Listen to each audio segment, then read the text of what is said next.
ñaanal rahmaani jàmm rahimi jàmm yàlla jàmm yàgg. jërë ngeen jëf ami internet Actu People ñoo ngi leen nuyu bu baax di leen ziare di leen jox seen wàccuwaay am contentement ak baax ak mbégte bu baax a baax nag di àndaat ak yéen beneen yoon seen émission lamb di waxtaan ak waxtaanu lamb ñu koy faral di def chaque jour rek comme ni ñu ko seppee di am ay invité tey ñu ànd ci ak coach Mbaye Zoss le coach Mbaye wax rek l'expert de la lutte sénégalaise moom it xam-xamam wàcc ci wàllu lamb bu baax a baax mu am xam-xamam di ko partagé ak doomu aadama yi di conseiller mbëri lu baax moom it fii ci yëmbal route de Boune Mbaye maa ngi lay nuyu Mbaye. waaw ñàkk ñoo ngi lay fay di la ñaanal jàmm te di ko sàkku ci yow di ñaan Sénégal yal na fi jàmm yàgg yal na fi jàmm sax ñi caabi féetee ginnaaw suñu borom delloo leen ci seen njaboot ñi tëdd ci lalu hôpital yi yàlla fëgg seeni bopp di ñaan Sénégal jàmm sax fi wit di ko ñaanal bépp mbokk jullit. waaw kay ñuy bàyyi xel rek ñi nga xamante ne bi ñooy ami internet yi waa diaspora bi bu baax di leen bëggee di bëggee sama papa Maodo Cissé moom it foofu ca Italie di ziare Modou Faye moom fan su ordinateur la moom chaque jour ne dama ñàkk caaxaan dama lay setaan dama sànni waale ci kii bi fan su ordinateur Modou Faye waa Espagne moom mu ngay Espagne bëggee nañ leen bu wér di kontaan yéen ñëpp ñu bàyyi xel Mbaye tey ñu war a waxtaan ak yow ci làmb joo xamante ne bii nag bëri na coow diggante Ada Fass ak Gouye Gui coow lu bëree bëri taxaw ci Ada Fass ne combat bi une minute du ko mat mu taxañ Gouye Gui sànni Gouye Gui ne ko ña nga doon def loolu ak man bokkuñu combat Ada Fass ak Gouye Gui coach Mbaye nan nga gisee combat boobu d'abord. waaw loolu làmb ju neex la parce que du ma ne sax l'expérience face à la jeunesse parce que Gouye Gui du mag Gouye Gui xale la Gouye Gui du mag xale la parce que xëy na tolof moo ko dal ci làmb ci dernier moment yu mujj yi ci mën nañ ne benn poids bu mu indi woon ci làmb mu jëlee ci nii mu demee nii ci carrière am donte moo mag Ada Fass mais Gouye Gui du mag. Gouye Gui du mag. Ada Fass tamit doon benn espoir boo xam ne ci làmb phénomène la liñ koy ñaax mooy dañ koy wax mu gën a yokk sérieux ci làmb parce que Ada Fass mën naa am lu ne ci làmb. Ada Fass làmb du ko bëgg. àddina bëgg ko. mbër nag dafa doon benn affaire boo xam ne yàggul benn petit temps la laps temps la coowal mbër yàggul bidéo bu fenk la rek waaw dañ ciy profité nag balaa moo dem man loolu laa am lu ma koy wax bu ñu ñëwee nag ci cadre combat bi mooy man su ma doon jox favori Gouye Gui laay jox favori. Gouye Gui ngay jox favori. Gouye Gui laay jox favori waaw. léegi tegal sa baaraam foofu tuuti. ma arrière tuuti ci li nga ma waxoon bëggoon naa la ci poser question. maanaam mbëri ngay gis ñu jékki-jékki yokk benn poids boo xamante ne bii day jéggi dayoo. en tant que coach loolu lan ngay conseiller mbëri yi def loolu. comme tey nga nekk 70 kilos wala 80 kilos su doo ci teg un mois ñu gis la nga nekk 100 et quelques kilos. waaw mais loolu moom ku ne xam na ne normalu parce que tamit man su ma doon conseiller mbëri mooy. lu ñuy utiliser wala loo moo xam dañ koy pikiiroo wala dañ koy naan xam nga lu mu ci munti doon nañuy xalaat effet secondaire bi muy def parce que doomu aadama luy dugg sa yaram médecin war na ko xool ne la neex donte nag protéine ak nit ñoo ànd du ma ne sax sport protéine nit bu ne da koy utiliser parce que ay muscle day dund mais yenn bagages yi ñuy utiliser da leen di sonal ëllëg waaw te nit ki tamit ñaan nga yàlla sport bi nga xam ne moom nga ne boo demee ba bàyyi ko nga am ci wérgu yaram xam nga parce que tamit bëree bàyyeegoo bëre am yenn tolof yi ngir accélérer benn poids bi loolu normal c'est anormal normalul waaw c'est anormal normalul léegi ñu dellu si combat bi dayoo combat bi lan nga may wax ci dayoo combat Ada Fass ak Gouye Gui. waaw combat boobu boo ci ñëwee combat bi lu mu rëy ci Ada Fass la mën a rëy mais mënul rëy ci Gouye Gui. mënut a rëy ci Gouye Gui. déedéet. lan moo tax loolu.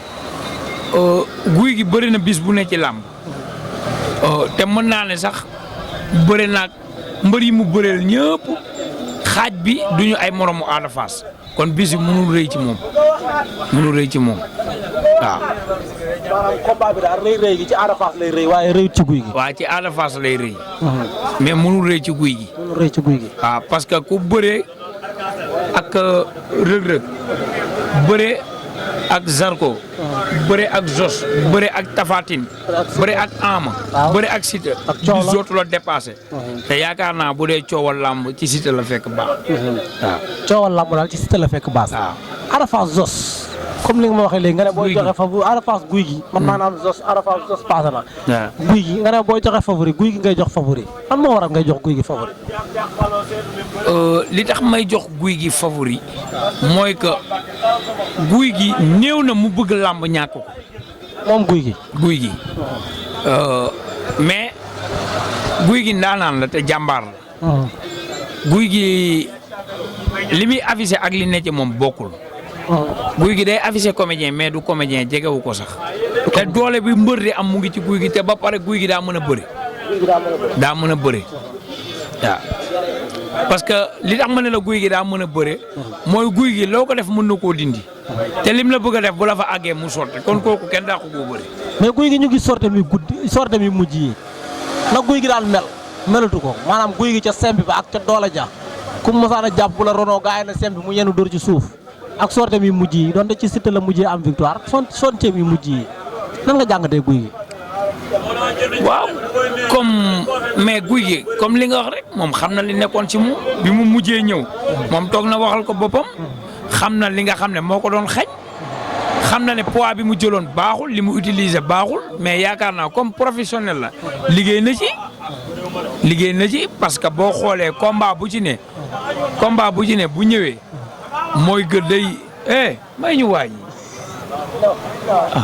combat bu ne bu ñëwee da ngay gis day indi état de forme boo xam ne moo gën a baax bi mu romboon te moog Ada Fass état de forme bi ma ko gis mu am mu ngi ci bon état bu baax la am te li mu yor doole la.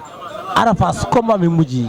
bi mu jógee ci Zarko dal ci Zos nga gis ko ndax ak léegi bi nga ko gisee signature contrat bi passé ne am na développement wala développé wu na. non Ada Fass moom mooy li ma la wax bu ñu amee luñ koy ñaax sérieux lañ koy ñaax. mu yokk sérieux parce que làmb comme li ma la wax làmb dafa doon benn affaire boo xam ne dafa doy waar loo ko mën doole moo yokku mbër loo mën a bëri sa doole bu demeewul noonu sa làmb du yomb te Ada Fass fi mu nekk nii waroon na fee passé kon na gën a xam ki mu doon gën a bëgg li muy def jox ko cëram jox ko gëddëm. kon da ngaa jàpp ne Ada Fass sérieux gi war ci moom. non man li ma gis ci moom wanewul sérieux. wanewul sérieux. des naa sérieux quoi. Ada Fass nan la war a ñëwee digganteem ak guy gi nan la war a ñëwee. waaw Ada Fass li mu war a ñëwee digganteem ak guy gi mooy su paree dëgg daa war a bëriloo guy gi bëriloo la ko war a def pour mu am li mu bëgg ci moom. da koo war a bëriloo. waaw da koo war a bëriloo. maanaam bëriloo mooy cër bu ne day bëri ci guy gi. moom pour mu daan guy gi faaw mu bëriloo. waaw mu sob ci yaramu guy gi. te moom tëlewul bëre. mais buñ ko préparé normalement Ada Fass daa war a ñëw yóbbu guy gi àll si bëriloo ko. loolu la war a def ak guy gi. combat diire daal nga bëgg mu bëri. combat diire. combat bi warut a rapide. combat bi warut rapide. kon combat bu gaaw arrangé wu ko diggante moom guy gi. waaw parce que guy gi avantage am ci combat boobu mooy jàppante parce que heure bu ko jàppee combat bi mën na jeex. parce que guy gi duy jàpp di bàyyi. léegi nag li mu bëgg. moom pour mu am ko faaw mu xañ guy gi li mu bëgg pour def li mu bëgg. est-ce que combat bi jàppante dina arrangé Ada Fass. waaw mais ca façon jàppante ba parce que jàppante mu ñàkk ci làmb. mais na xañ guy gi moom ngembam ba guy gi bu mu am ñaari ngemb guy gi moom bu amee ñaari ngembam pour mu ñàkk day yomb. waaw pour Ada Fass ñàkk day yomb pour Ada Fass ñàkk day yomb. guy gi lan nga koy moytuloo ci Ada Fass. guy gi li ma koy moytuloo ci Ada Fass mu bañ koo xeeb. waaw parce que Ada Fass jinne làmb la. bërikat la. te du mbër bu ñuy xeeb parce que boo ko xeebee rek mën na laa juumloo. bu mu ko xeeb. waaw. boo ko xeebee rek mën na laa juumloo. waaw. ñoom ñaar combat bi bu ñu xeexee kan la arrangé ak ku mu arrangé wul ñoom ñaar xeex bi. waaw mais ñaar ñooñu ñëpp du ñu xeexkat. Ada Fass du xeexkat guy gi du xeexkat. ñoom ñaar ñëpp xeex bi ñuy génnee ci làmb sax mooy dañuy jàppante door a xeex te li ci fekk guy gi sax fekk ci Ada Fass bëri la gën a bëgg ni xeex. guy gi moom yenn combat dina ñëw mu jàpp dóor. mais Ada Fass moom. làmbam lu ci ëpp bëri la ëpp lu muy utiliser ni xeex. ñoom ñaar ñëpp duñu xeexkat kenn du ñu xeexkat. duñu xeexkat. waaw kenn du ci xeexkat mais bu ñu xeexee guy gi moo ci ëpp avantage. mais nan nga gisee guy gi état de forme am guy gi noo ko gisee. waa dernière sortie am état de forme am baax wone na ne li mu làqatu woon mi ngi doon entraîné. mi ngi doon entraîné waaw. état de forme Ada Fass noo ko gisee. waaw Ada Fass tamit gis naa ko mu def lu am solo. parce que gis naa ko mu nekk ci écurie di entraîné. te doole mbër écurie la. doole mbër écurie la. waaw muy mbër bu ndaw beeg mbër bu mag bi. parce que boo xoolee souvent mbër yi nga xam ne yëpp après dañuy dem ba àgg benn niveau bi génn écurie. bëri lu ñuy def entraînement individuel dañuy am ay difficulté mais gis naa ko mu takk sër di contact. ak moromam yi muy àndal. di physique ñu koy teg lu métti. waaw boo ko xoolee di nga xam ne kii am na doole bëgg na combat bi. bëgg na combat bi waaw. jërëjëf Coach Mbaye kontaan nañ ci baax a baax waxtaan wi neex na donte yàggut mais xam-xam yulleeku na ci. ñu lay bëggee rek bàyyi la nga tàggatoo ak mbokki internet yi Actu People.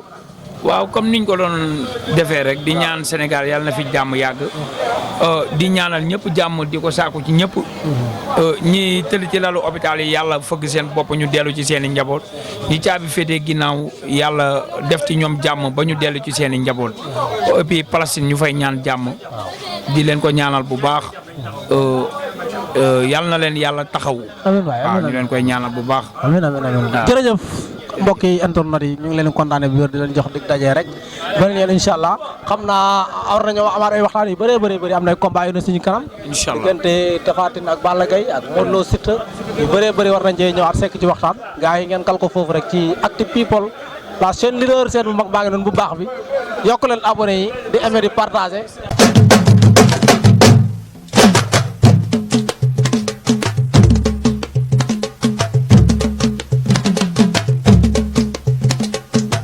bismillahi jàmm rahmaani jàmm rahimi jàmm yàlla jàmm yàgg